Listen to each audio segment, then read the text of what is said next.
When you play the San Antonio Spurs, this is what you have to deal with.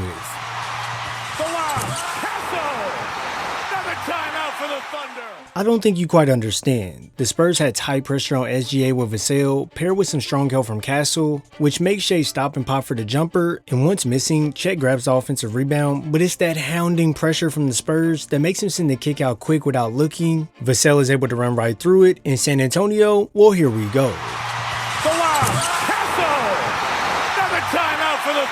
It's almost like defense truly does matter, because when all your guys are bought in and don't let anything easy come inside with this block from McCain on Vassell, you now have momentum in your favor, and that's when things like this can happen. Yeah, it's ridiculous, and in today's video brought to you by ProdGxm, you can already see how defense can seamlessly transition into offense when you have guards who can fight hard to stay with their matchup, as on this action here, Case and Wallace is screening so Shea can come around to either receive the ball to either attack or pull up for the jumper. Since Vassell is fighting to get around the screen and stay with Shea, this puts a slight delay in the play where a second option should have been triggered by now, but since everything is stalled out, Castle runs up from behind to take the ball away from Hartenstein, and this is where you get these arena rocking plays. See, it's never just one thing in a possession that makes everything work. It starts with one guy staying glued to his matchup to one, deny the handoff, but then to not let the pass over the top be an option as well. And if you're someone like me who just loves physical basketball, the playoffs is the perfect time, because Castle can sneak in a slight push from behind that makes Wiggins go off balance when trying to come off the handoff. And whether you like it or not, guys have to play strong in the playoffs unless they want to watch things like this happen. Listen, for the times where an obvious foul is not called, you'll have these calls which maybe shouldn't be a foul. So all in all, it's kinda even despite the outcry. The Spurs pressure on SGA was on another level. Anytime they ran these screens to get their stronger defender and Castle off of him, it wouldn't matter as the next man up plays just as hard to keep Shea in front. And then off every screen Shea used, the Spurs would chase over the top to funnel him into Wemby or the next guy helping, and although he may create space to get the shot off, Wemby heavily alters his shot as it barely gets over his fingertips and then proceeds to clank off the rim. Usually when guys aren't crazy three-point shooters, you would go under the screen to contain the drive. But the Spurs game plan is to speed up Shea by staying connected, and then any chance you get, you funnel him into the help. This is why you see Vassell chasing heavy over the top. Fox is going to help completely off Dort to make sure that Shea can't continue down this left side, so with three defenders all around him, he should be looking to make a pass. But the pressure forces Shea to fumble it on the pickup, have this wall built around him, and even with him managing to find the window to put it through the Hart, he ends up missing the floater. Defense like this on the MVP is amazing, as it forces him to have barely any options when he tries to get space. The drive is taken away by Champagny closing the gap. He can't quickly change direction to go left due to Castle fighting back strong, and with Wemby right in front at this moment, the pull-up isn't even a thought. This here is where Shea has to be able to make passes quicker to this right side of the floor where Case and Wallace is wide open, and for the Thunder, they have to run more pick and pops with Chet, as this will not crowd up the space how we see it does with Hartenstein. Well, as we played the clip, Shea doesn't make the pass or just reset since he still has 13 seconds left on the clock. He just decides to opt into the mid-range jumper once he has the opening to get the shot up. Shots like that can be looked at as settling, and honestly, it's understandable, because the defense that the Spurs were putting on Shea was so exhausting. I mean, look at this coverage he was getting in the first quarter about 2 minutes into the game. Now, OKC knew this pressure would be on arrival, so they would use a stronger Hartenstein to set high ball screens for Shea to gain some separation from Castle, but when you have a guy who's a ferocious defender, this is when you feel them stay with you the entire way, and with Wemby cutting off drives as well, Shea has to pass this over the top to Hartenstein, who then misses the shot. I get it, some people don't like defense and think it's boring, but it's physical battles like this that make it exciting. When you look closely, the Spurs were communicating flawlessly and switching on every screen to ensure that they kept the ball handler right where they wanted them, and due to their switch heavy principle, the only shot that you may feel is open is this one coming off the screen, but even this shot is hard to knock down when guys just don't give up on the play. It was crucial that OKC's role players had huge games, because when Shea did see the coverage of three defenders all coming towards him, this is when guys have to be ready to knock down shots, and to show you how serious the Spurs were, Fox was just oblivious to Wallace running out to the corner, so this is why it's majorly important for the other OKC players to connect on shots. Yeah, I'm simply exhausted just watching it happen, but imagine you're out there having to deal with full court pressure from Stephon Castle, who doesn't let you get away easily when you're trying to use the screen, only to then body you up near the sideline before leading you into a one-help defender first. and then Wembanyama for the altering contest. Trust me, there was nothing Shai could do with this locked-in defense. The on-ball pressure would be tight on him no matter what he did, the help wouldn't care about their man and instead would close up gaps, and when you refuse to make the pass, this is your result.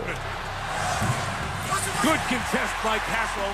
Time and time again, the defense would pretty much beg for Shai to make the pass to the open man with how hard they would help over, but with tunnel vision to just score at times, and the physicality that can sometimes throw you off your game, making those passes would be easier said than done. This here is where IQ comes into play. With the Spurs testing Shai to see if he can use his own IQ to deconstruct the defense with his passing, this is where that chess match is now activated. Shai has to come off these doubles ready to make the pass, but make sure that he pushes in just enough to make the defense commit before sending it. When he takes too long to make the open pass, that's when he's forced to create contact on the drop to then get a tough bucket, and it's not that the Spurs look to make Shai not score whatsoever, as he's gonna make tough shots. But when they keep him under 20 points, that's a major W for them. I mean really, if you would've took the under on Shai scoring, you definitely would've won big, as if you can play responsibly and have the means to do so, PrizePicks is the #1 app for sports picks. The playoffs as we know it is well underway, and PrizePicks is the best place to enter your lineups for a chance at a nice prize. When you get on PrizePicks, you'll see that there's so many sports to choose from, and then there's even different filters that you can click on to bet on certain things throughout a game. Honestly, you'll see that it's pretty easy to use. All you have to do is pick more on a player or less on a few player stats, and it'll automatically put them in your lineup. For example, I think Jalen Brunson is going to come out huge and put the Cavs away, so I'm going to take him for more points, rebounds, and assists. And then after I go through and think about who I think will have a good game, I find some guys to add them to my lineup, scroll down to make sure I'm ready, hit submit, and then I just sit back and watch the magic happen. If you want to place your own picks and follow my lineups, you can sign up for PrizePicks in most states, including California, Texas, Florida. And the best part about it all is if you sign up for PrizePicks with code HMA, you get $50 instantly once you play at least $5. So either download the app or click the link in my description and let me hear your picks below. Now the Spurs all game would send Shai different looks, with all of them forcing him to give the ball up to one of his teammates to depend on them to make shots, and San Antonio executed every scheme to perfection. Say Shai was to come off a guard-to-guard screen, well the Spurs were ready to double, so to counteract that, OKC would slip the screen immediately to quickly receive the pass in the middle of the floor, which then would force San Antonio to collapse in the paint, making sure nothing easy is allowed inside. And with the kick out then leading to a 3 over Wemby, this is the shot that the Thunder take rather than an easy one inside. Other times, say they don't want Shai to touch the paint at all, they'll help over far on the strong side to begin with, and then also, they'll leave their man if they're in the vicinity to come help on Shai. And although Cason Wallace makes a tough bucket, these are the exact looks the Spurs want. Now hold on though, we know it's a mix of defense and offense, and Wemby this game was truly on another level. I mean, let's be real, he was begging for the ball just so he could do things like this. Think he's gonna go from midcourt. That right there is your 7'4" big man. I mean, like listen, 7'4" big man launching shots with confidence before the half. And if that wasn't enough, well just know that once you come out at halftime, you'll be able to keep the momentum flowing by running a pick and roll right down the middle of the lane. And as long as you throw it up over everyone, Wemby will be the one to go get it.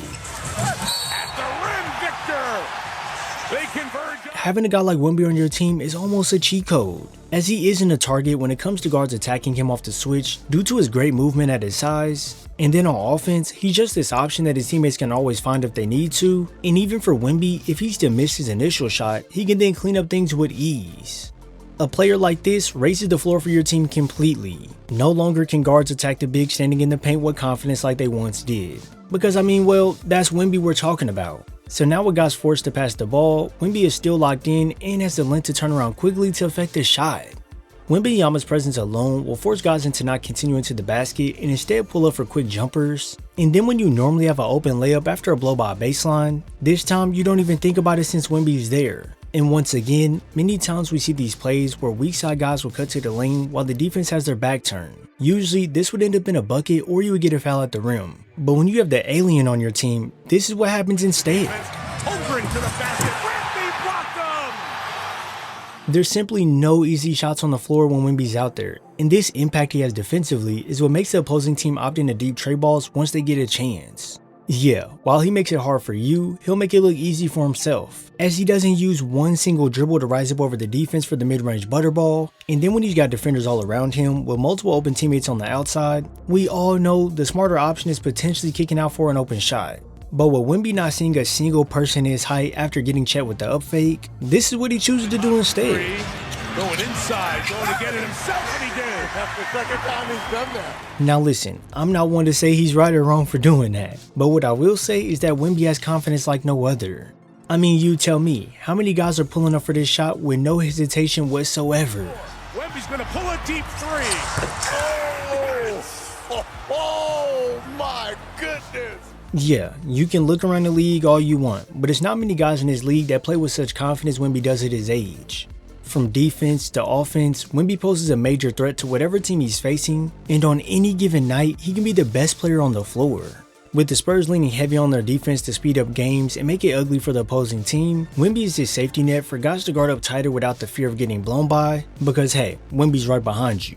Now this isn't me saying that the Spurs don't have guys who can guard, because they certainly do. So what this really means is that once you're done dealing with the relentless pressure from one of the guards, you now have to deal with Wemby down low after you thought you freed yourself up. This here is what makes the Spurs defense so good. And then on offense it works the same way. Due to Wemby being such an easy lob target, this makes the defense have to choose between staying with him on the roll or allow guys to come off with a head of steam to get an easy bucket off the attack. This here becomes a huge problem for the defense as they don't want to give up easy buckets either way, and then let's say they are to figure that out and take away both those options, well the Spurs have capable shooters around the outside who are spotting up, so if the night is a hot one, just know it's going to be tough to come out with a W over them.